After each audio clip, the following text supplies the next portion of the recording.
Empezamos a ver las ocasiones cuando en la Biblia aparece la frase espíritu de algo, espíritu de fe, espíritu, hemos visto varios, espíritu de mansedumbre vimos, espíritu de fe, espíritu de temor y dijimos que esto, la palabra espíritu, tiene por lo menos 3, 4 significados en la Biblia. Espíritu puede significar el Espíritu Santo de Dios.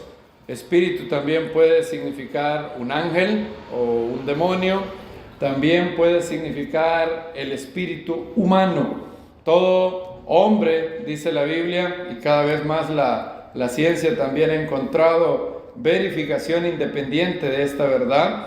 El hombre está formado por lo menos de 2 partes, una parte física, nuestro cuerpo, y una parte que es inmaterial. De hecho, es la parte que somos nosotros en un sentido más profundo. Yo puedo, de hecho, cada 7 años pierdo casi todas las partes de mis células. Ustedes también. Cada 7 años todas nuestras células no son las mismas. O sea que en 7 años las células que usted va a tener no serán las mismas que tiene hoy. La mayoría. Hay algunas células que nunca cambian, pero una persona puede perder pelo, puede perder ciertas partes de su cuerpo. Alguien puede tener un trasplante de hígado o de corazón y esa persona sigue siendo la misma persona, ¿sí o no? A pesar de que tiene otra parte física que no tenía antes, o no tiene una parte física que tenía antes.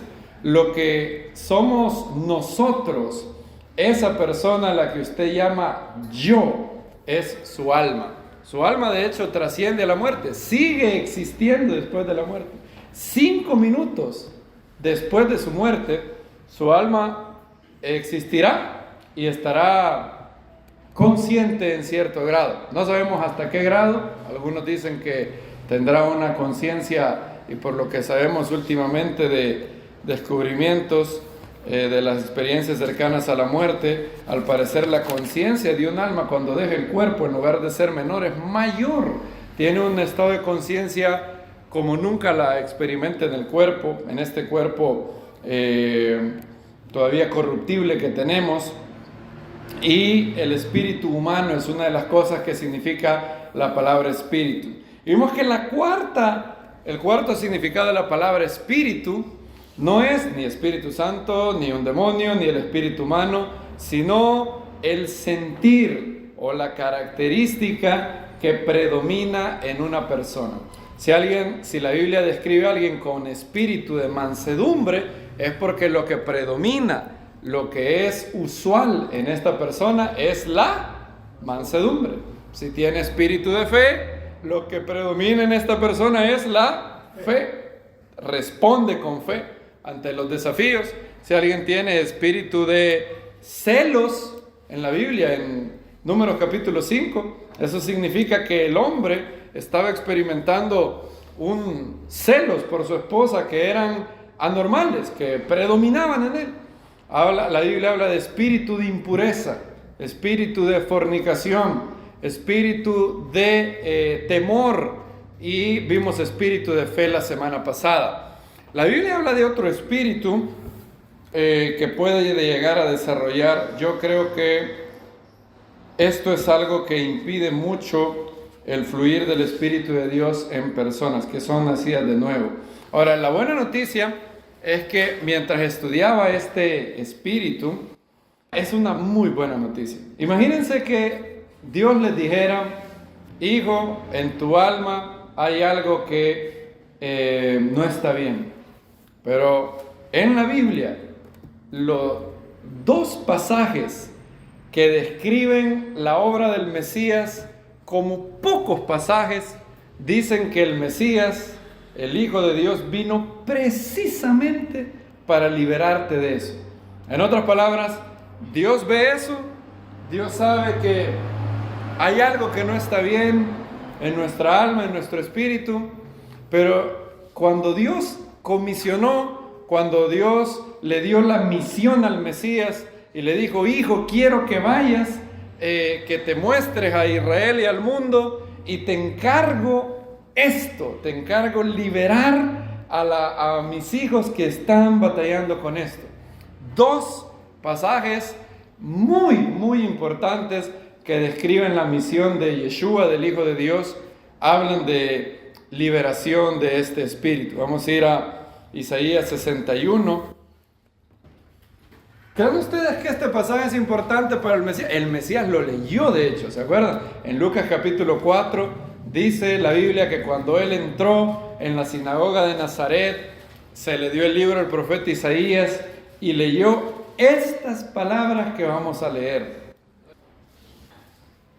Dice: el Espíritu del Eterno está sobre mí.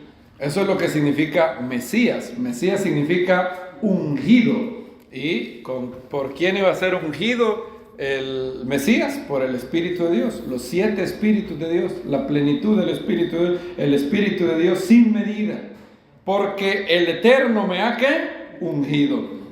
Me ha enviado a predicar buenas nuevas a los abatidos, a vendar los corazones desgarrados, a proclamar libertad a los cautivos y a los presos, apertura de la cárcel, a proclamar el año de gracia del Eterno y el día de la venganza de nuestro Dios, a consolar a todos los que lloran, verso 3, a comunicar la alegría a los que lloran en Sion. Fíjense, esta es la misión del Mesías. El Mesías vino para esto, para ti y para mí, a comunicar la alegría a los que lloran en Sion, dándoles, y fíjense, aquí viene el Mesías, va a quitar algo en nosotros y en lugar de eso nos va a dar algo más.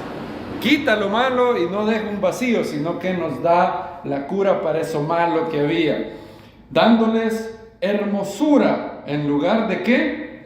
Ceniza, óleo de regocijo en lugar de lamentos, manto de alabanza en lugar de pesadumbre, para que sean llamados árboles de justicia, plantados por el Eterno mismo. Fíjense, plantados por el Eterno mismo, algo que es una operación espiritual que el Espíritu de Dios hace, Él mismo, así como dice Primera de Pedro 5, después de que hayáis sufrido un poco, Él mismo os fortalezca, os establezca, os afirme, y plantados por el Eterno mismo, para que Él sea glorificado. O sea, el Eterno sabe que si no quita esto en nuestra vida, la gloria que podamos dar a su reino tiene un obstáculo.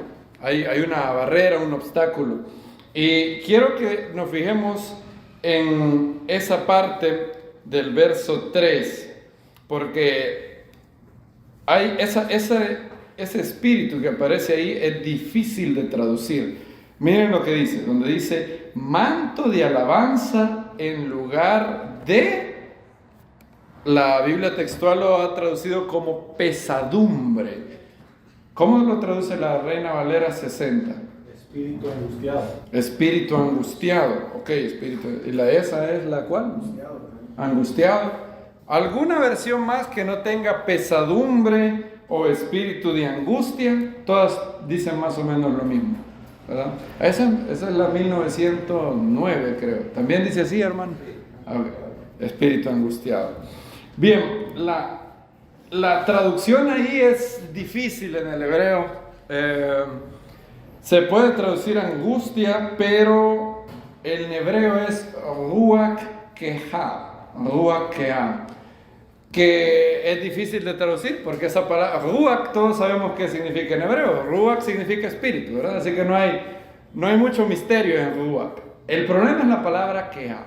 La palabra keha no significa angustia, tampoco significa algo pesado. Entonces, ¿por qué la han traducido así? ¿Qué es lo que el profeta Isaías quiso decir con ruach keha? Bueno, ruach, esa palabra keha, aparece 9 veces en toda la Biblia. Aparece 6 veces en Levítico, una vez en primer libro de Samuel, y 2 veces en Isaías. Vamos a ver, no vamos a ver todas, pero vamos a ver, vamos a Levítico capítulo 13, donde aparece, solo en el capítulo 13 Levítico aparece 6 veces esa palabra, queja. Yo encuentro un poco poético, cómico, que en hebreo sea rúa queja. Se parece a nuestra palabra queja, como la literización, la fonética, ¿verdad? No tiene nada que ver con queja en hebreo, pero así se pronuncia, queja, rúa queja. Levítico capítulo 13:6. En Levítico 13:6 aparece esta palabra. Yo les voy a decir dónde aparece. Cuando lean Levítico 13:6. Levítico 13 habla del Metzorá, el leproso que tenía la lepra bíblica, y hay todo un procedimiento, ¿verdad? No voy a entrar ahí, lo hemos discutido muchos años. 13:6 dice: al séptimo día lo examinará de nuevo, y si he aquí, ¿qué dice ahí? La llaga, ¿qué? Oscurecido. En hebreo dice, y si he aquí, queja hanega. Ahí aparece la palabra queja. ¿Cómo se ha traducido aquí la palabra queja? Oscurecido, ¿verdad? Y significa exactamente lo mismo en las otras 6 veces que aparece, por ejemplo, Levítico 13:21, donde dice, y ha perdido color, se ha oscurecido. 13:26 también, sino que se ha palidecido. 13:28, 13:56 también vuelve a aparecer la frase. Entonces aquí en Levítico 13 significa oscurecido. Eso significa, ¿verdad? 6 veces aparece. Veamos la siguiente vez. Primer libro de Samuel 3:2. Primer libro de Samuel 3:2. Que el Eterno hable poderosamente en esta hora en nuestras vidas. Amén. Primer libro de Samuel 3:2. Es importante saber esto porque el Mesías ha venido a liberarnos de esto. Fue la misión de Él, es liberarnos de esto. Entonces hay que saber de quién nos quiere liberar para que podamos ser libres primero. Porque si no, no sé. Si yo no conozco la servidumbre que estoy teniendo, no puedo saber de qué tengo que salir. Primer libro de Samuel 3:6. ¿Lo tenemos? Amén. Perdón, es 3:2. Pero en este tiempo, que estando Elí acostado en su aposento, cuando sus ojos comenzaron a oscurecerse y no podía ver, ahí otra vez aparece la misma palabra. Allá significaba oscurecido, aquí también oscurecer, ¿verdad? Pareciera que eso es lo que significa. Estas son las 7 veces que aparece en el Tanakh. Las siguientes 2 veces están en Isaías. Isaías 61:3, Rúa queja, la que leímos. Y a que no adivinan dónde vuelve a aparecer. En otro de los pasajes mesiánicos más importantes, Isaías 42. Vean, Isaías 42. Isaías 42 es el primo hermano o gemelo de Isaías 61. De hecho, porque será Shabbat, por similitud de expresiones, hay bastantes cosas que unen Isaías 61 e Isaías 42. Ambos son profecías del Mesías. Isaías escribió esto cientos de años antes que el Mesías, 700 años antes del Mesías, y se cumplieron y se están cumpliendo en él. Isaías 42, ¿lo tenemos? Amén. He aquí mi siervo, el Mesías, a quien yo sostengo, mi escogido, en quien se complace mi alma. He puesto mi espíritu sobre él. ¿Se acuerdan? Isaías 61, el espíritu del Señor me ha ungido. Y él traerá, ¿qué? La justicia a las naciones. ¿Cómo traerá la justicia a las naciones? Lo va a hacer así como prometió Engels, Marx, todos los caudillos de la antigüedad, con violencia, diciendo aquí se va a hacer lo que yo digo. No, miren cómo va a ser el Mesías. El Mesías va a empezar un largo proceso en la tierra en la cual liberará los corazones de la gente y la justicia será establecida sin coerción. Él lo hará en corazones voluntariamente ofrecidos a Él. Miren lo que dice: no voceará ni alzará su voz. ¿Se acuerdan en Marcos, el famoso secreto mesiánico, cuando Él hace milagros? ¿Y qué le dice a la gente? No le digan a nadie. Él no quería hacer mítines, no buscaba su fama. Y paradójicamente, como no buscaba su fama, ¿qué pasaba? La fama lo seguía. Dice: ni lo hará oír por las calles. No quebrará la caña, ¿qué? La caña cascada. Y no apagará ufishta queja. No apagará el pábilo o la mecha o el lino ennegrecido. Eso es literalmente así dice en hebreo, ufishta queja. Si lo traduzco literalmente, ahí dice: no apagará el pábilo ennegrecido. Ahora, ¿qué es un pábilo? ¿Alguien sabe qué es un pábilo? ¿Todos saben qué es pábilo? Pábilo es sinónimo de mecha. El pábilo está hecho, de hecho esta palabra fishta es otra palabra rara, solo aparece 3 veces en todo el Tanakh. En una ocasión significa lino. Está en Éxodo 9, donde dice que el lino y el centeno no fueron arrasados por el granizo que cayó en Egipto. Y las otras 2 veces aparece en Isaías, y esta palabra fishta significa lino o pábilo, lo cual es lógico. El pábilo, adivinen de qué estaba hecho: de lino. De hecho, las mechas se hacen de ese tipo de materiales. Si ustedes ponen la palabra pábilo en Google, estas son las imágenes que les van a salir, ¿verdad? Esa es una mecha, se puede hacer de algodón o de lino. Ahora, cuando usted enciende una mecha y la mechita está a punto de apagarse, ¿de qué color está? Está ennegrecido, está oscurecido. Entonces, y estas son todas las palabras que aparece la palabra queja. Entonces, viendo todos esos 9 versos, ¿cómo sería la mejor traducción de Ruach queja? La traducción literal sería espíritu entenebrecido, pero quizás espíritu lúgubre, espíritu oscuro o espíritu, todo lo que tenga que ver con oscurecido. Esa podría ser una buena traducción. Espíritu de oscuridad o espíritu oscurecido. Entonces, todo esto es el traductor, a la hora de agarrar el hebreo y poner la traducción, tiene que decir cómo transmito lo del hebreo a los otros idiomas. Y ellos hicieron su mejor esfuerzo. Y por ejemplo, la versión textual le pone pesadumbre. Las otras versiones, espíritu de ¿qué? De angustia. Ahora, no es eso lo que quiere decir. Está hablando de un espíritu de, podríamos decirlo, fatalismo. Un espíritu de pesimismo podría ser. Un espíritu de ver toda la realidad negra. ¿Han oído ese dicho? Todo se ve color de ¿qué? Dice la gente. De hormiga. Color de hormiga, ¿han oído eso? ¿De qué? Bueno, hay hormiga roja, pero normalmente lo que la gente quiere decir es que todo se ve negro, ¿verdad? Todo se ve entenebrecido. Y hay muchos hijos de Dios así, que han llegado a desarrollar esto. Es una enfermedad del alma y no hay que estar avergonzado de tener esto.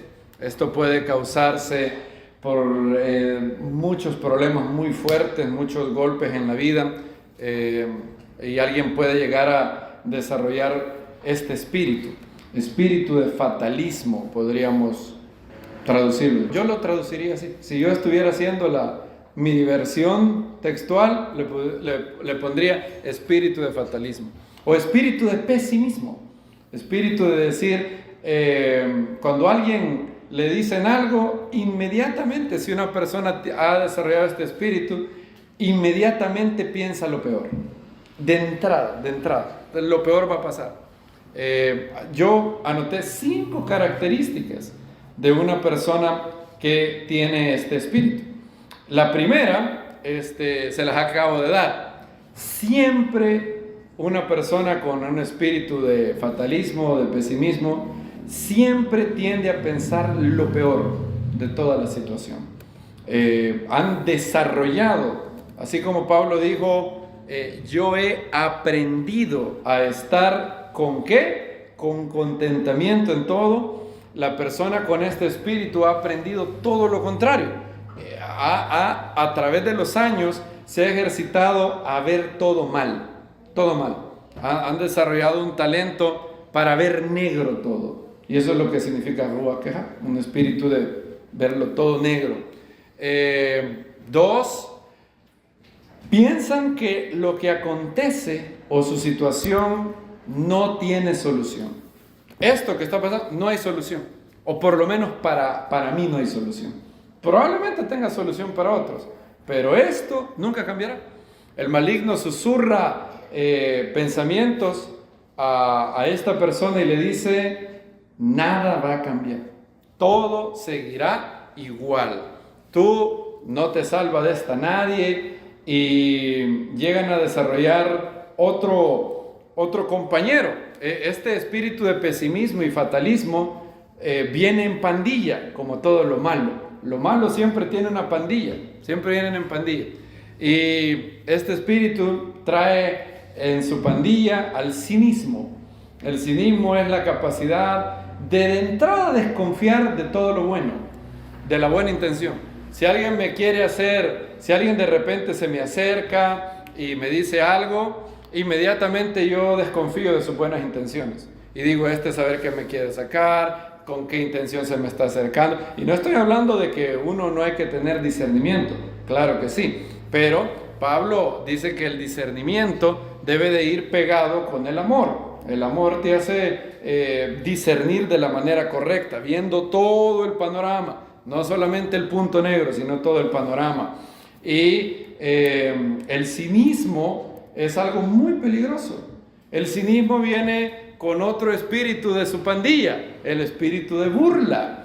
La burla trae otro espíritu también, el espíritu de deshonra, de no honrar a las personas que la Biblia te dice que hay que honrar. Fíjense, toda esta pandilla trabaja en el espíritu de pesimismo, fatalismo, cinismo, burla, deshonra. ¿Saben qué pasó en esa sinagoga el día que Yeshua leyó esto? El día que está en Lucas capítulo 4. Ahora, Lucas no nos dice si Yeshua llegó a leer el versículo 3.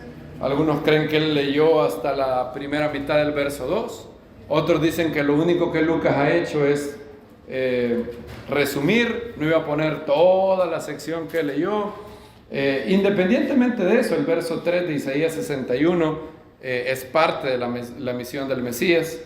Pero Lucas 4, 18 dice todo lo que él leyó, ¿verdad? Por lo menos que Lucas registra.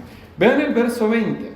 Envuelto el rollo, lo devolvió al asistente y se sentó. Y los ojos de todos en la sinagoga estaban fijos en él. Y comenzó a decirles, hoy se ha cumplido esta escritura en vuestros oídos. Todos daban testimonio de él y se maravillaban ¿de qué? De las palabras ¿de qué? De gracia. ¿Por qué el Mesías habló palabras? Es bien, no muchas veces sale en la Biblia esta oración, palabras de gracia en el Mesías. Claro que daba palabras de gracia, pero aquí Lucas lo destaca. ¿Por qué? Porque esa es la cura que dice Isaías 61, ¿verdad? El Mesías vendría a dar manto de alabanza, óleo de alegría en lugar de ceniza, todo eso. Entonces, él estaba predicando esto y dando palabras de gracia que salían de su boca. Pero decían, fíjense qué triste ese pero, ¿no es este el hijo de José?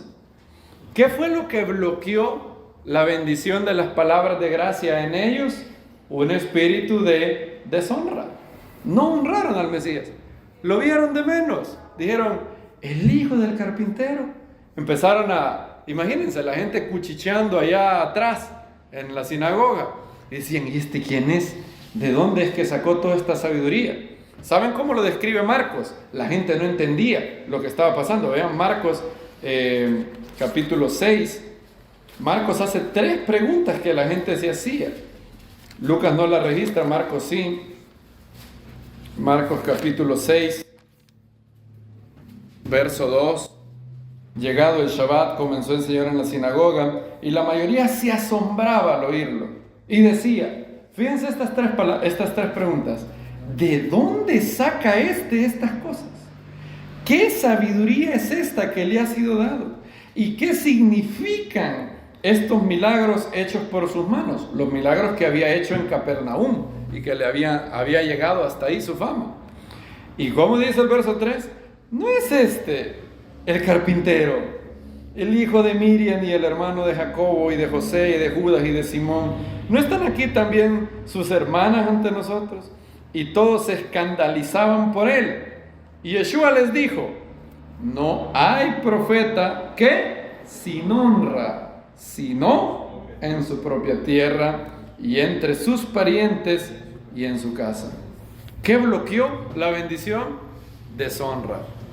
La deshonra engendra, la burla engendra deshonra, y la deshonra engendra cinismo, y luego el cinismo engendra barreras para no recibir lo que Dios tiene para mí. El Mesías procedió a decirles que debido a este espíritu de deshonra, los profetas en su tierra no eran honrados. Todo el mundo honra al profeta que no es de donde él nació. Elías es el gran Elías, pero Israel lo quería matar. Dice Yeshua, muchas viudas. Vean el verso Lucas 4:24. Añadió, en verdad os digo, no hay profeta sin honra sino en su tierra. Verso 25, en verdad os digo, muchas viudas había en Israel en los días de Elías, cuando el cielo fue cerrado por 3 años y 6 meses, mientras hubo una gran hambre en toda la tierra. Pero a ninguna de ellas fue enviado Elías, sino a una mujer viuda en Sarepta de Sidón. ¿Ustedes se imaginan lo que debió doler eso? Le dio en su celo nacionalista. Estaba en una sinagoga y en un mundo judío donde en ese momento al gentil se le ve de menos, se le ve con desdén. Y Yeshua viene y me dice, me recuerda lo que la Biblia ya decía. Elías se fue para Sidón, a una mujer en Fenicia. Y el segundo golpe viene aquí. Y muchos leprosos había en Israel en tiempo del profeta Eliseo, y ninguno de ellos fue ¿qué? Limpiado, sino Naamán el sirio. ¿Y se recuerdan en dónde aparece otra vez la palabra queja la primera vez? En el pasaje del leproso. La piel de Naamán, que tenía blanco de lepra, se oscureció, volvió a su color original. Y ven cómo este espíritu se instaló en ellos. Empezaron a tener un espíritu de cinismo. El hijo del carpintero, el Mesías, ¿cómo van a creer? No me estén tomando el pelo. Si el papá de ese fue el que me hizo la mecedora, si él me hizo la mesa que tiene tu papá, la mesita de noche, el papá se la hizo. Y él es el Mesías. No. Dice que se escandalizaban de él. Por un lado decían, tiene sabiduría. Fíjense que no es que Yeshua era un cualquiera. Ellos sabían, sabiduría tiene un entendimiento de la Biblia sin igual. Y no solamente esto, ¿qué son estos milagros que les son dados? Entonces, digamos que el pedigrí que tenía Yeshua hasta ese momento, por lo menos les tuvo que haber hecho que tuvieran discernimiento con amor. El discernimiento con amor es el beneficio de la duda. ¿No creen que eso era lo lógico? Bueno, de pronto es el Mesías, qué sé yo, a saber. Todavía no ha hecho todo lo que el Mesías dice que va a hacer. El Mesías tiene que liberarnos de Roma, el Mesías tiene que hacer A, B, C, D, E.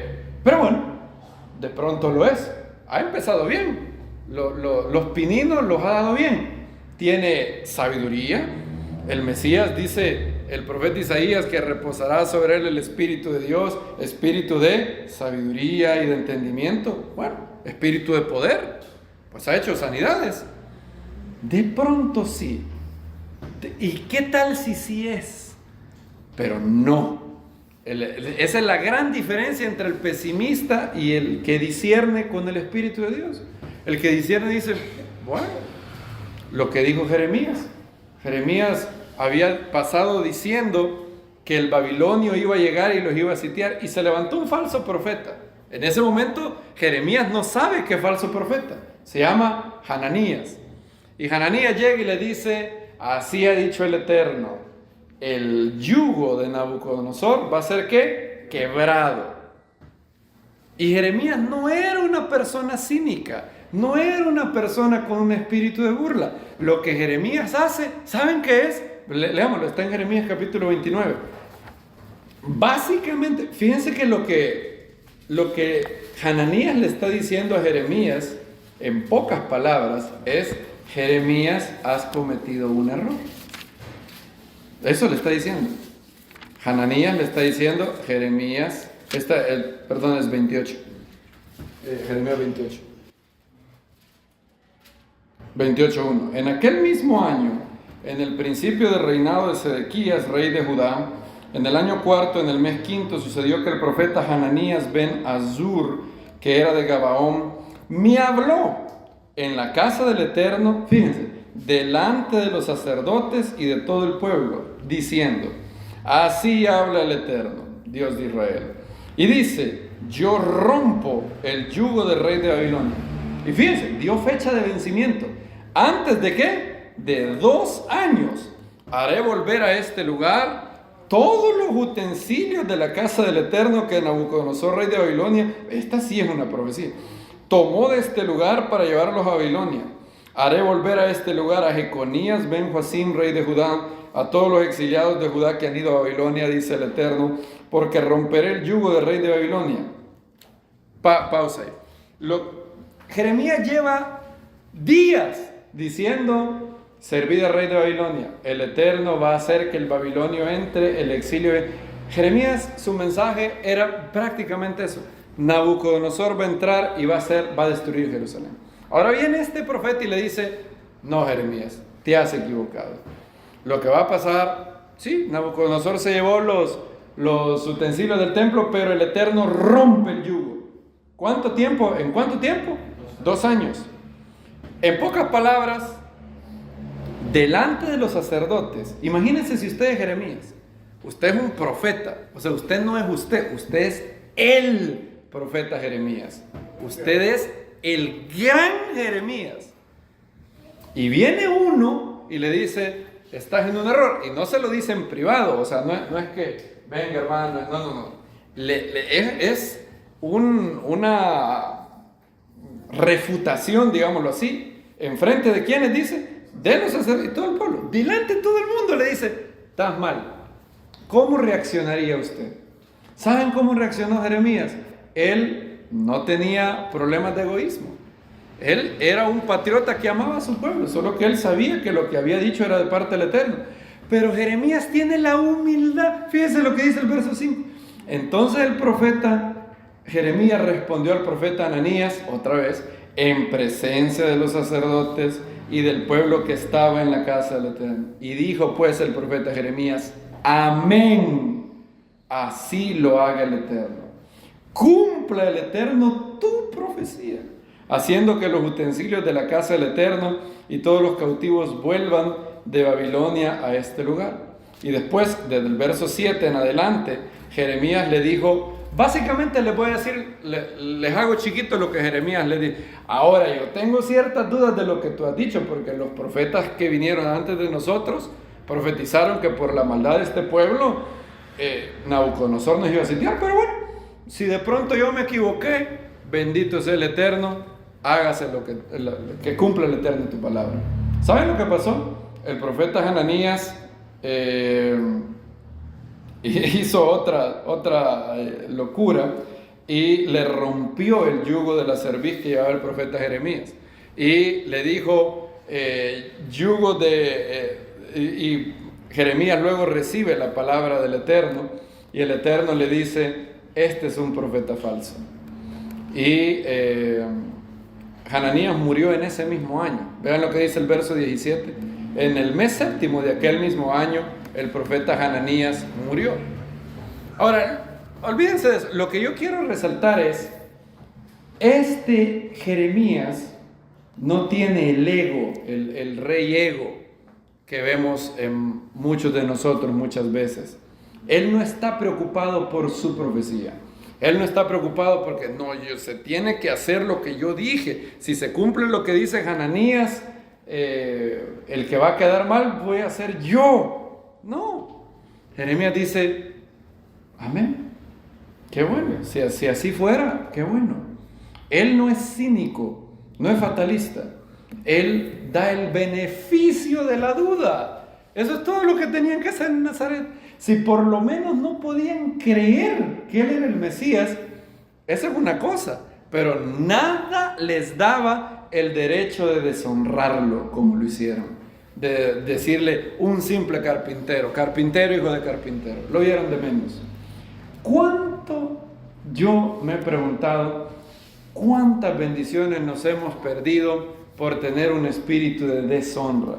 La Biblia dice que hay que honrar a todos, honrar a todos. Entonces yo le debo honra a todo ser humano por ser a la imagen de Dios. 1. 2, también se nos dice que honremos a nuestras autoridades, padres, líderes del país, autoridades civiles, maestros, esposos, todos de honra, hay que dar honra. Y la deshonra, si yo permito que la deshonra cobre vida en mí, el cinismo, el espíritu de burla, el fatalismo, llego a tener ese espíritu, Ruach Kehá, un espíritu de fatalismo, un espíritu oscurecido. Otra característica de las personas que tienen este espíritu, como dice la palabra Ruach Kehá, adivinen qué pasan haciendo la mayoría de sus conversaciones, quejándose.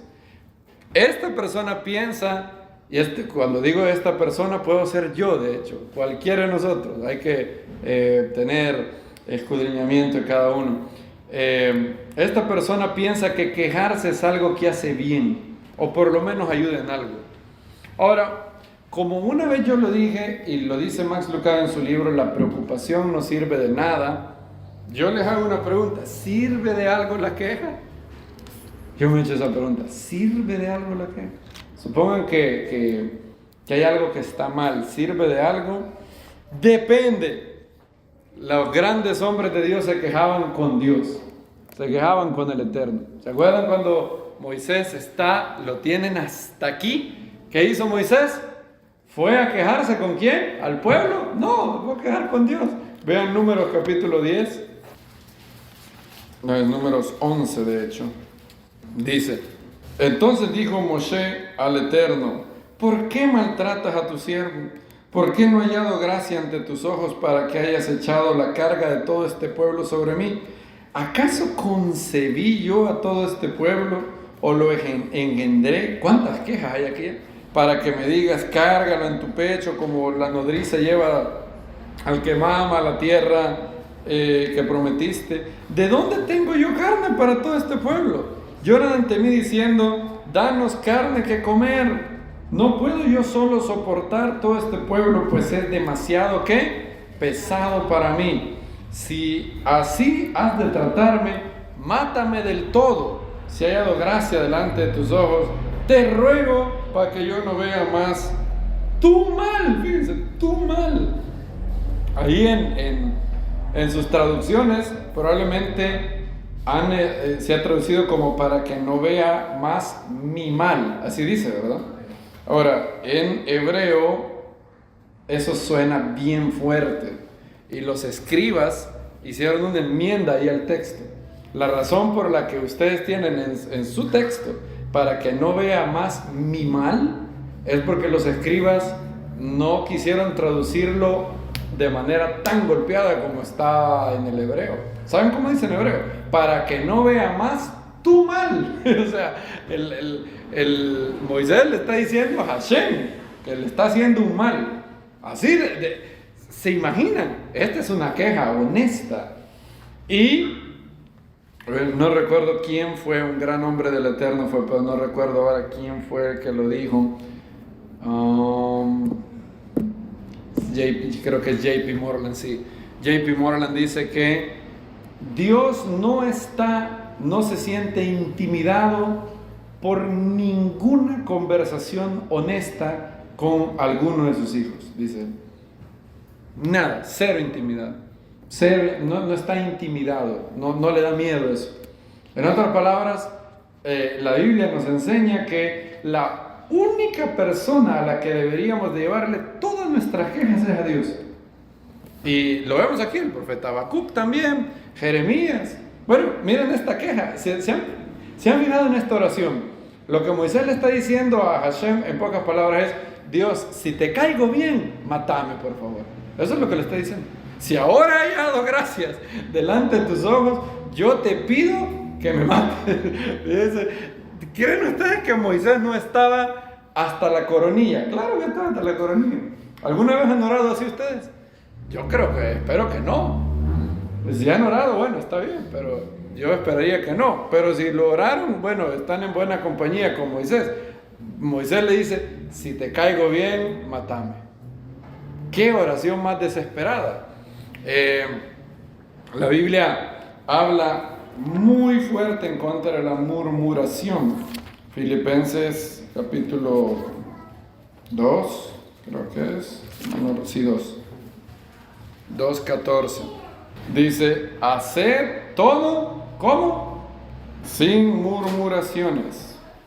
Hacedlo todo sin murmuraciones. Sin murmuraciones. Imagínense lo que dice ahí. No hay que murmurar. Y este espíritu, una vez instalado, es un espíritu que encuentra muy fácil quejarse. Muy fácil. Cuarta característica de una persona con un espíritu oscurecido es: piensan que la esperanza es algo para tontos. Piensan que la esperanza es simplemente un autoengaño para pasarnos la mejor. Así es lo que ellos piensan. Piensan que el hombre debe ser...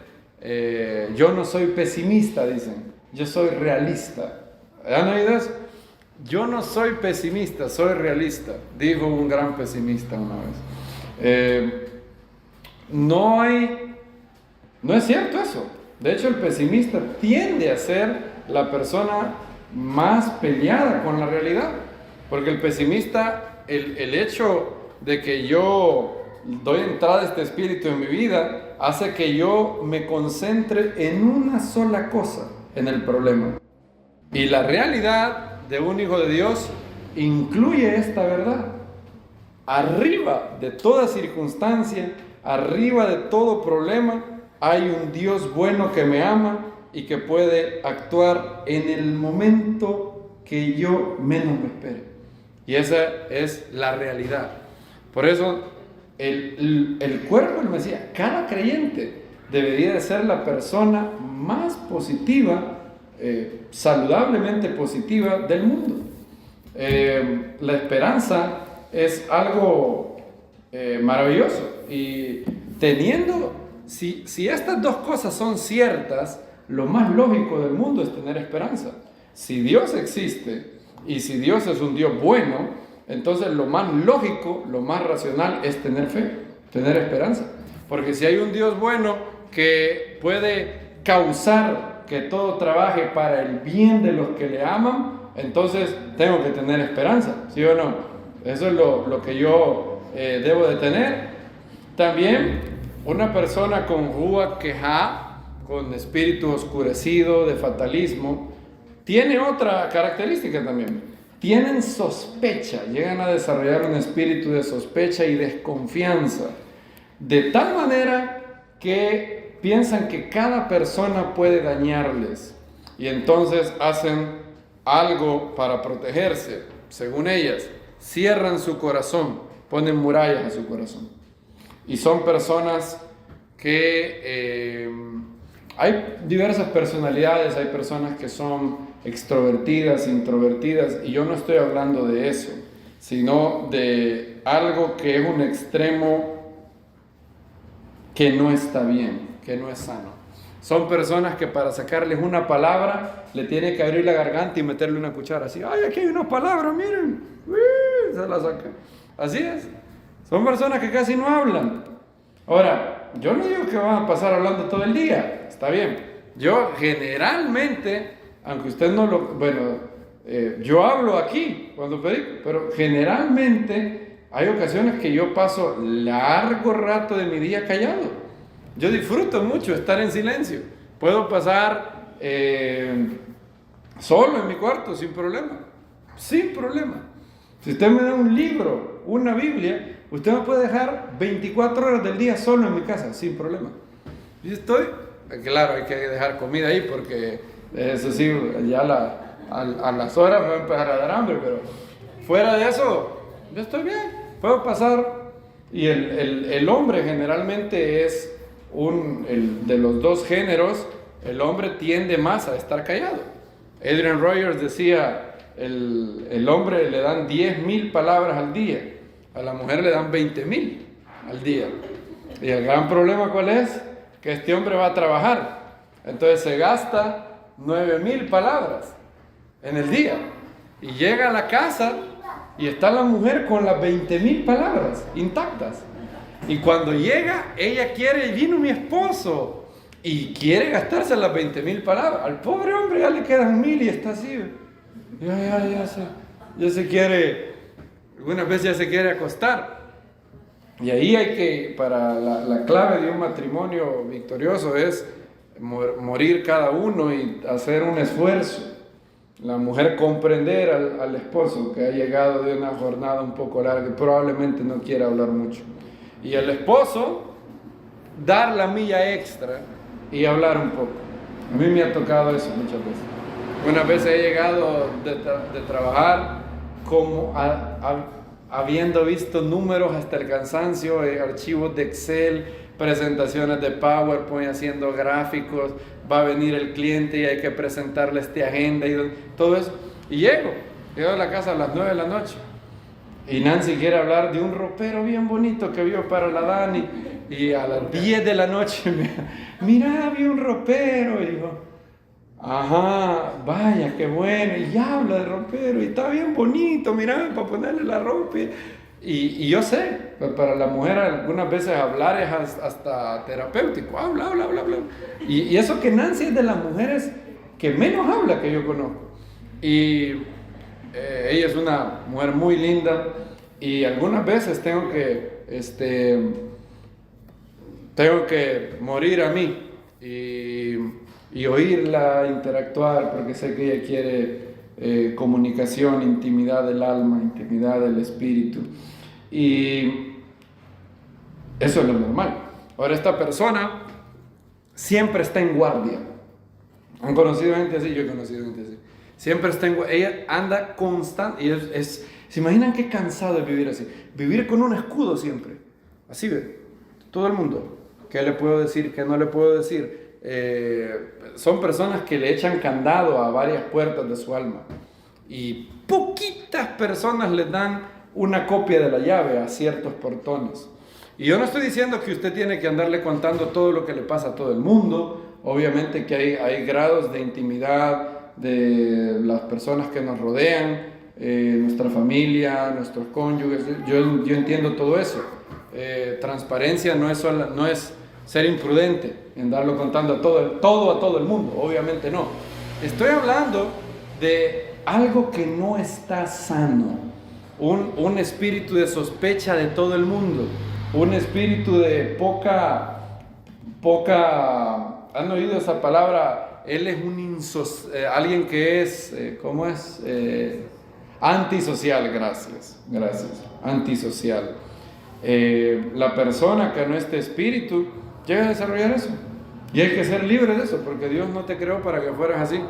Lo que te distingue a ti de un animal, una de las cosas funcionales, es la capacidad de hablar, la capacidad de comunicarte. Hay ciertos animales que se comunican por sonidos, como los delfines, pero la capacidad de aprender un idioma, la capacidad de pensamiento abstracto es algo de la imagen de Dios en el hombre. Y hay que tener cuidado de eso. Debbie Morris, la esposa de Robert Morris, dice: los corazones bien guardados están protegidos por paredes que restringen la cercanía. Y ese es el gran problema de una persona así. Nunca llega a tener cercanía con nadie. Nunca llega a experimentar ni cercanía con Dios, ni cercanía con su familia, con sus hermanos, con su cónyuge, con sus hermanos de la congregación. Nunca hay cercanía. Porque para que haya cercanía, para que haya comunión, yo tengo que deponer el escudo. Yo tengo que quitar la barrera. Tengo que abrirme a la posibilidad. ¿Por qué a estas personas les cuesta? Generalmente aquella persona que llega a desarrollar este espíritu es una persona que ha sufrido mucho. Y Dios entiende lo del sufrimiento. Dios no es indiferente al sufrimiento. ¿Saben por qué? ¿Cómo lo demuestra? Que en los dos pasajes donde se habla del Mesías, en Isaías 42 y en Isaías 61, Dios dice: yo amo a aquella persona, yo sé cuánto ha sufrido y quiero que la vayas a liberar. Porque ella piensa que lo que ella ha sufrido, la manera de cómo evitar que la vuelvan a herir es poner todos los portones esos. Y no es esa la manera, amados hermanos. No es esa la manera. Es algo de lo cual hay que ser totalmente libres. Dijo el Mesías: si el Hijo os libertare, seréis ¿qué? Verdaderamente libres. Y estas 5 características es algo que genera este espíritu espíritu oscurecido, un espíritu de fatalismo, de pesimismo, de ver todo está mal, y no es así. Sí puede que las cosas estén mal, pero con nosotros está Dios. Si Dios está con nosotros, ¿quién contra nosotros? A ver, esa es la confianza que tenemos en Él. La esperanza, la palabra esperanza tiene mala prensa en el mundo actual. La palabra esperanza, algunas personas lo ven como algo, como creer algo que sabes que no pasará. Eso no es esperanza según la Biblia. La esperanza de un creyente no es un quizás. La esperanza de un creyente no es tal vez. La esperanza de un creyente es: esta es la palabra de Dios y Dios es fiel. Él no puede negarse a sí mismo. Por eso la segunda venida de Yeshua se le llama la esperanza bienaventurada. No, esperanza no es tal vez pase eso. Esperanza es: yo sé que eso va a pasar y estoy esperando pacientemente hasta que pase. Pacientemente esperé, dice el salmista, al Eterno. Él se inclinó a mí y oyó mi clamor, dice el Salmo 40. Por eso puso en mi boca ¿un qué? Un cántico nuevo. ¿No tenés esa palabra? Cántico nuevo. ¿Cuál es la cura para este espíritu? Una de las curas, bueno, hay varias cosas que el Eterno nos dice en su palabra para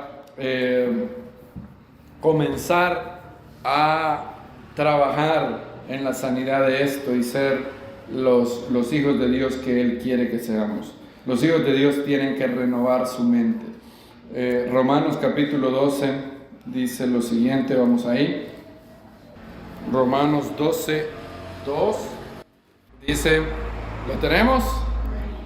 Dice: no os adaptéis al mundo, sino sed transformados por la renovación de la mente, para que comprobéis cuál es la voluntad de Dios, bueno, aceptable y perfecto.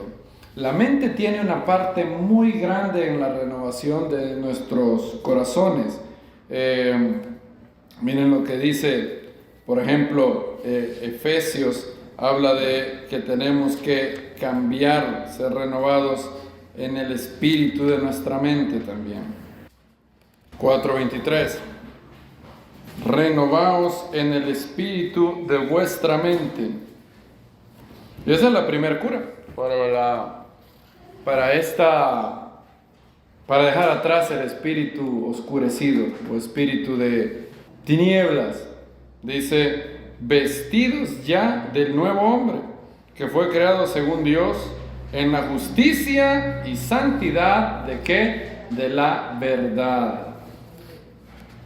La verdad hace a la gente libre. Renovad en el espíritu de vuestra mente. ¿Por qué? Porque toda esta esclavitud comienza con mentiras. Por ejemplo, alguien con este espíritu de oscuridad, de fatalismo, de pesimismo, puede llegar a convencerse a sí mismo de varias mentiras. La primera es que así soy yo. ¿Han oído esa frase?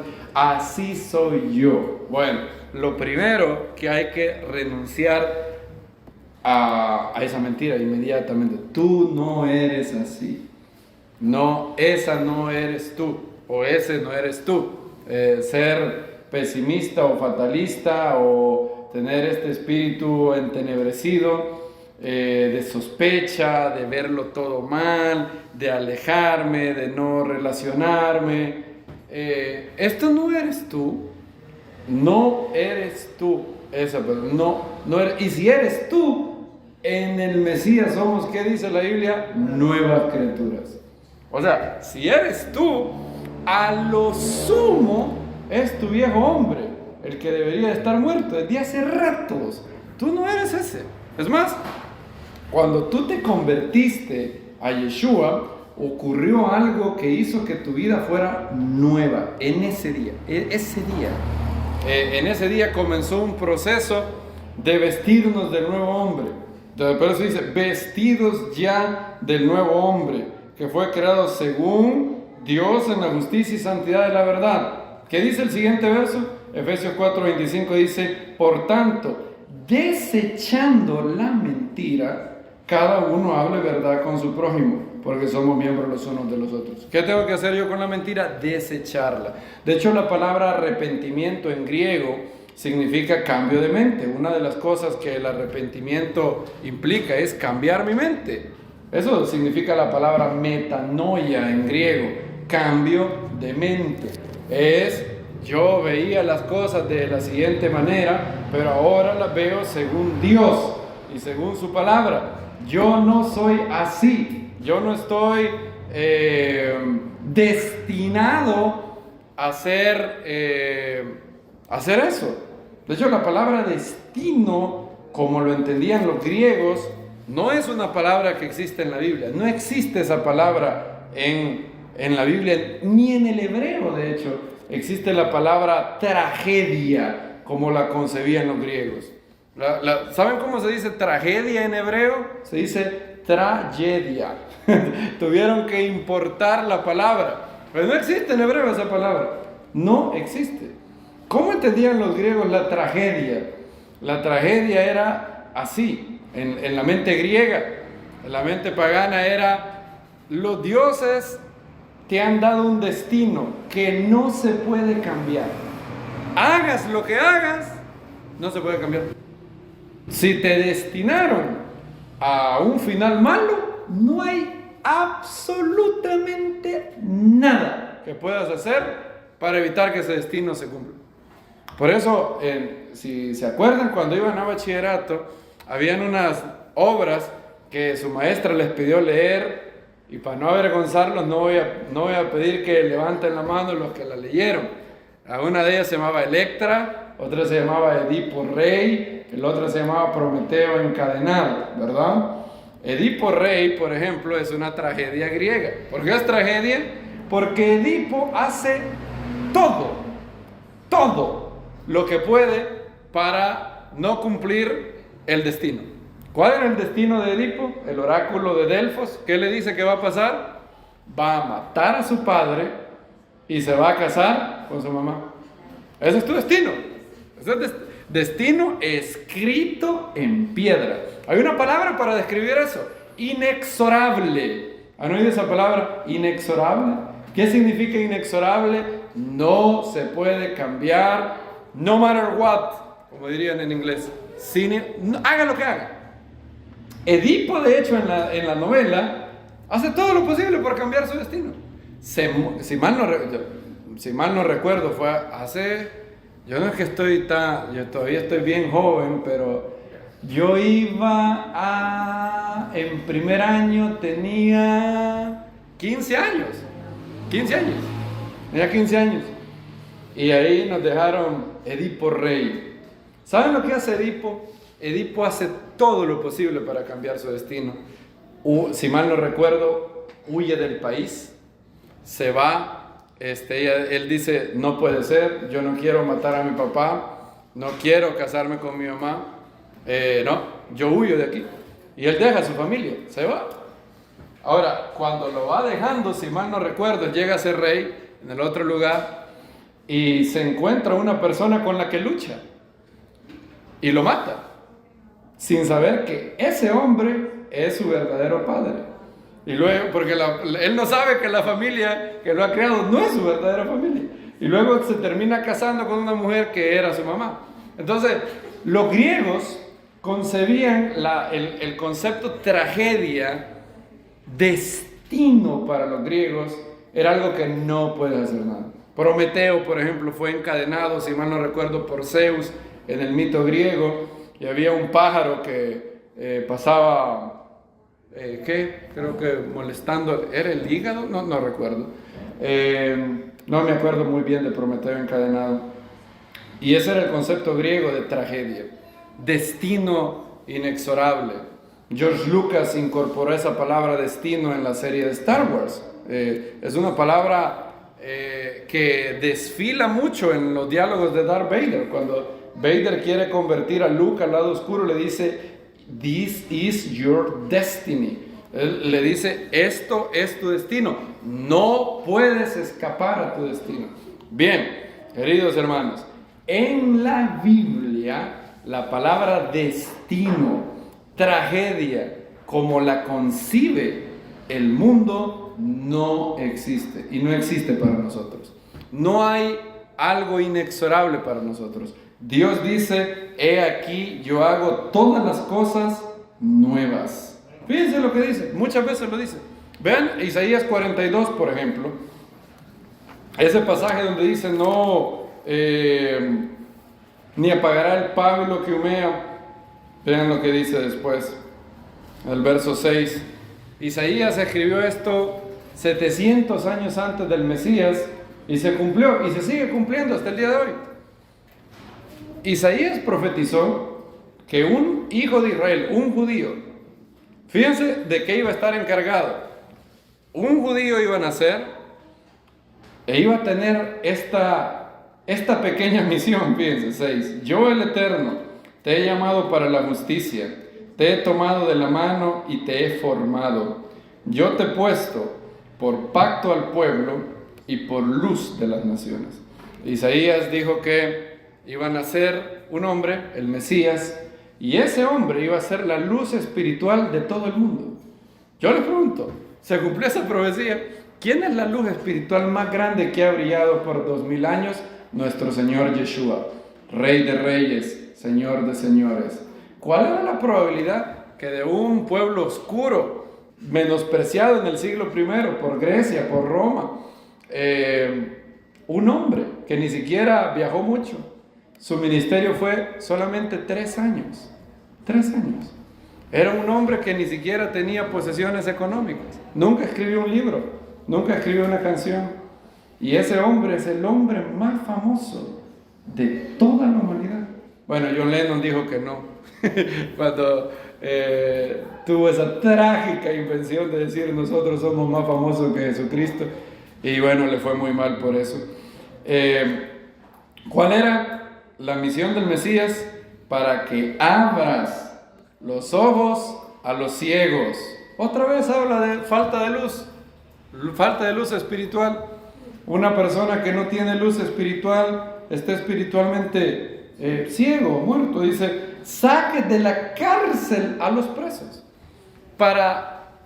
¿Cómo ve Dios a una persona privada de luz espiritual? Lo ve en una cárcel autoinfligida, una cárcel autohecha. Las mentiras que yo creo sobre el mundo, sobre mi persona, sobre cómo las cosas son, generan una cárcel. Yo me pongo en una cárcel. Y de las casas de prisión a los que moran ¿en qué? En tinieblas. Yo, el Eterno, este es mi nombre. No cedo mi gloria a nadie, ni mi alabanza a los ídolos. He aquí se cumplieron las cosas primeras. Yo anuncio, ¿qué dice? Cosas nuevas. El Eterno tiene la posibilidad de cambiarlo todo. Por eso no conocemos. Un creyente no puede tener la palabra tragedia, al menos en el sentido griego, en su cosmovisión. Hay un Dios que puede actuar en cualquier momento, cambiar cualquier circunstancia. Todas las cosas trabajan para bien de aquellos que aman a Dios, conforme a su propósito son llamados. Miren lo que dice el verso 10. Cantad al Eterno un cántico nuevo, alabanza suya desde el confín de la tierra, de los que se hacen a la mar y los que la pueblan, de las costas lejanas y los habitantes de ella. La primer paso para salir de un espíritu de pesimismo, de fatalismo, es cambiar mi mente y no aceptar la mentira diabólica de que así son las cosas, yo así soy. No eres así. Pudiera ser, es más, ni siquiera has soñado de lo que tú en realidad eres. ¿Cómo Dios te conoce? Dice la Biblia, un día conoceremos como fuimos conocidos. Tú no eres lo que hoy eres. Lo que hoy eres está lleno del viejo hombre, de engaños, de vicios, engañado según los engaños de tu propio deseo, de varias mentiras que has absorbido al paso del tiempo, mentiras que te engendraron tus padres, vana manera de vivir, recibida de quién, dice Pedro, de vuestros padres. Cosas que has aceptado pasivamente como verdad y que no son ciertas. Ese es el primer paso. El primer paso es dejar de definirme con ese espíritu. Yo no soy así. Tenemos que dejar de decir yo soy así. Alguien es iracundo y dice yo así soy. Me enojo rápido. Y con eso yo así soy, en italiano dicen sono fatto così. Y esa es como dicen los americanos, conversation stopper. Yo así soy, punto, se acabó. Como que no puedo cambiar. No, claro que puedes cambiar. De modo que si alguno está en el Mesías, nueva criatura es. Las cosas viejas pasaron. He aquí, todas son ¿qué? Hechas nuevas. Todas. Carácter. Dios no quiere que cambies tu personalidad. Dios te hizo único. Y es bueno eso. Dios pudo haber hecho a todo el mundo igual. Los rabinos contaban una parábola y dicen, los reyes de carne y hueso, cuando hacen una moneda, las hacen todas iguales. Bueno, eso no aplican a las coras porque los quarters de dólar hay cada uno por cada estado, ¿verdad? Y también hay un código, ¿verdad? En los billetes, un número de serie. Pero fuera de ese número de serie, todos los billetes de dólar son iguales. Todos. Y los billetes de 100 también son iguales. ¿La cara de quién tiene el billete de dólar? De George Washington, ¿verdad? ¿Alguien iba a decir de Cristóbal Colón? No, es de George Washington. ¿La cara de quién tiene el de 5? El mejor, bueno, algunos dirán que George Washington, para mí, en mi opinión, el mejor presidente de la historia de Estados Unidos, Abraham Lincoln. Y todos tienen la cara de Lincoln, todos. El de 20 tiene la cara de Jackson, Hamilton el de 10, Grant el de 50 y Benjamin Franklin el de 100. Si quiere yo le puedo cambiar una cara de Washington y me da una de Benjamin Franklin, si le cae mejor George Washington. Todos los billetes son iguales. Un rey hace los billetes iguales, pero el rey de los cielos no hizo un ser humano igual. Hasta los gemelos son distintos. En algo yo tenía amigos que eran gemelos y uno tenía un lunar que no tenía el otro. ¿Y cómo se sabía quién era quién? El lunar. Decía, ¿y quién lo hizo? El del lunar. Decía. A veces se le olvidaba el nombre a la gente. El que tiene el lunar, no sé cómo se llama, pero el del lunar. Decía. Si era el lunar lo separaba. Y nadie es igual. Dios no tiene ningún problema con la individualidad. Cero problemas. Pero hay cosas, de hecho, paradójicamente, es el pecado lo que nos hace privarnos de lo único que somos. C.S. Lewis en la obra de Screwtape Letters dice, cuando ellos se entregan, el demonio mayor le dice al demonio menor, cuando ellos se entregan y mueren a sí mismos y le dan todo el poder a Dios, ellos llegan a ser más sí mismos que nunca antes. Porque llegan a ser verdaderos, llegan a ser muy diferentes, pero cada vez más renovándose en santidad, le dice el demonio mayor al demonio menor. Y es cierto totalmente, Dios te ha concebido para que seas distinto, sí, pero no en las cosas malas. Nunca aceptes el mal que hay en ti y digas, así soy. No, porque tú puedes dejar de hacer ese mal y seguir siendo tú.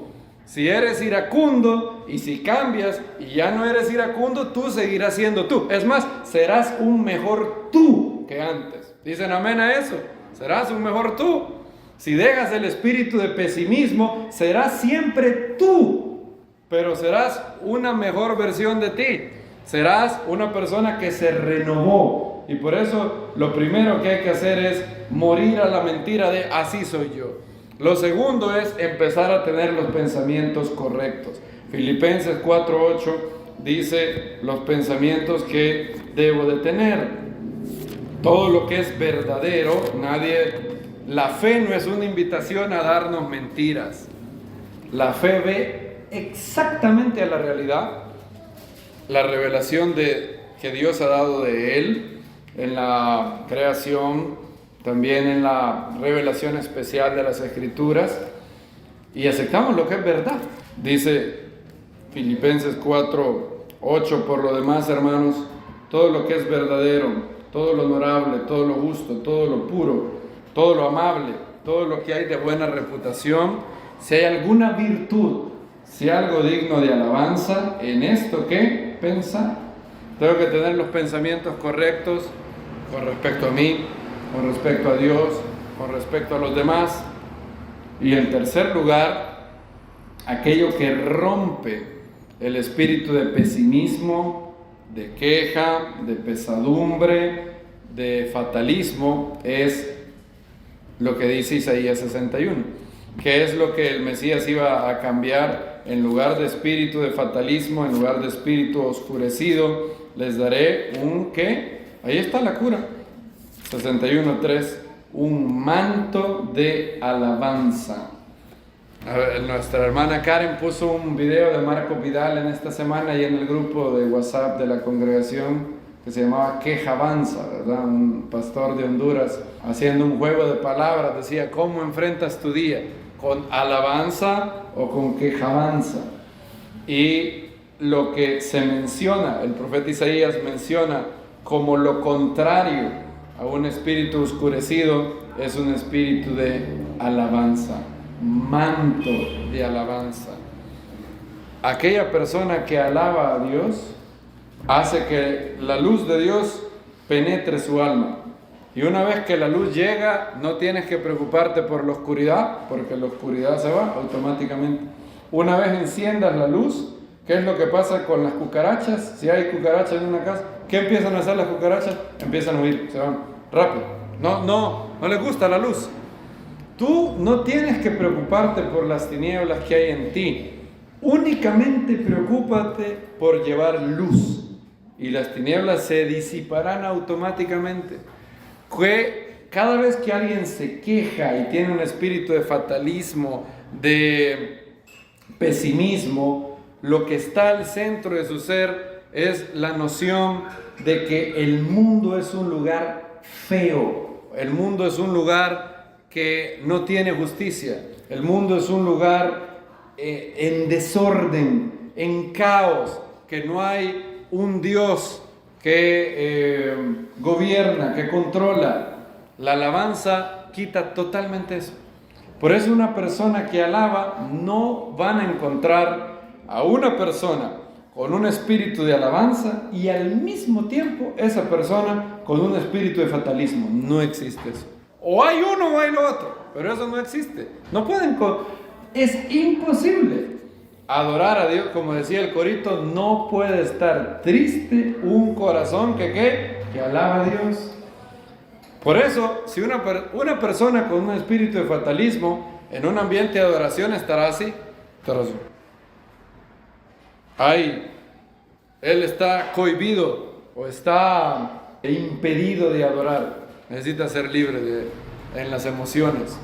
Tiene vergüenza, tiene fatalismo. En el libro de Esther se dice que cuando el Eterno cambió radicalmente la suerte del pueblo, los judíos tuvieron ¿qué? Luz y alegría, regocijo y ¿qué? Y honra.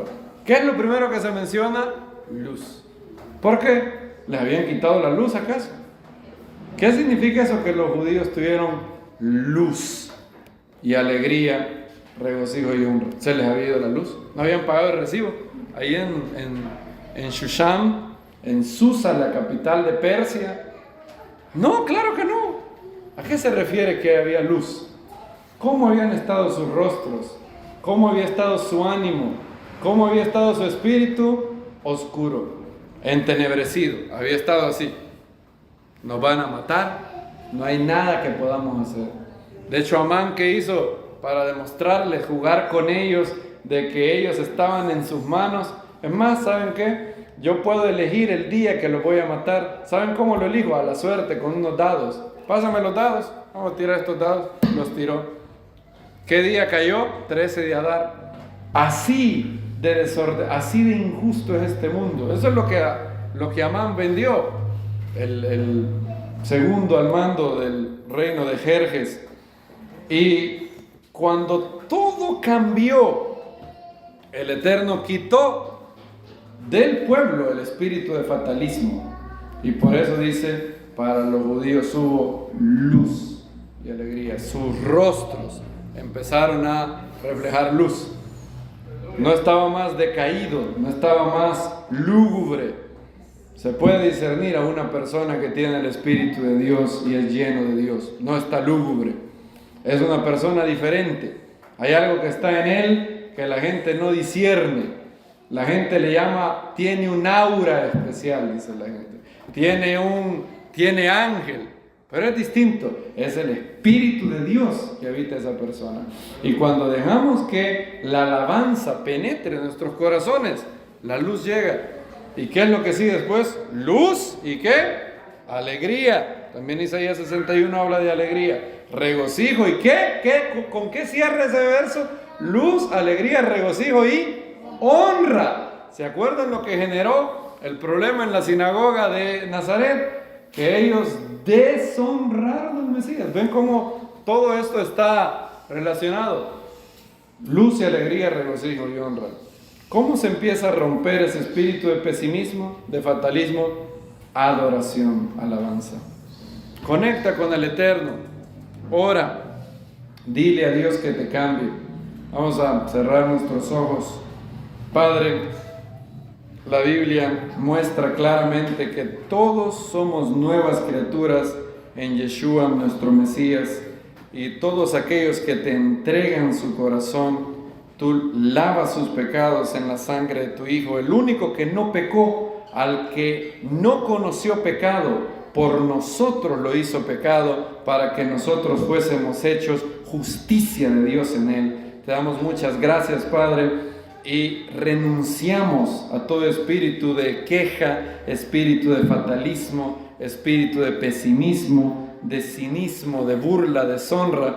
Y en el nombre de Yeshua te pedimos, Padre, que renueves nuestra vida, renuévanos en el hombre interior, el cual se va renovando de día en día conforme a la imagen de quien lo creó. Te damos muchas gracias y recibimos de ti, Padre, las buenas nuevas de salvación, que dice que el Mesías ha venido a predicar buenas nuevas a los pobres, dar libertad a los cautivos, de venir a consolar a los corazones desgarrados, de dar libertad a los que están en una cárcel. Te damos muchas gracias, Señor, y te pido que liberes totalmente a cualquiera de mis hermanos, de mis amigos el día de hoy, de cualquier espíritu de fatalismo, y en el nombre de Yeshua nos sometemos a ti, resistimos toda oscuridad y echamos fuera esa oscuridad en la autoridad que tu Hijo, nuestro Señor Yeshua, nos dio. Renuévanos, haz que podamos renovar nuestra mente, renovarnos en el espíritu de nuestra mente y no aceptar las mentiras de las tinieblas, sino vernos como tú nos ves,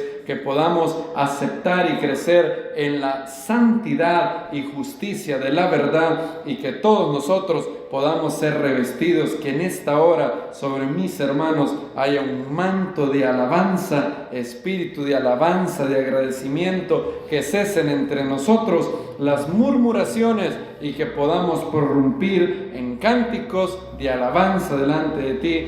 Gracias, Señor, por la libertad. Somos libres en el nombre de Yeshua para servirte, para cantar, para danzar, para adorar. Gracias, Señor, porque somos nuevas criaturas por medio de la sangre que fue derramada en la cruz por nosotros. En el nombre de Yeshua, nuestro Mesías. Amén. Amén.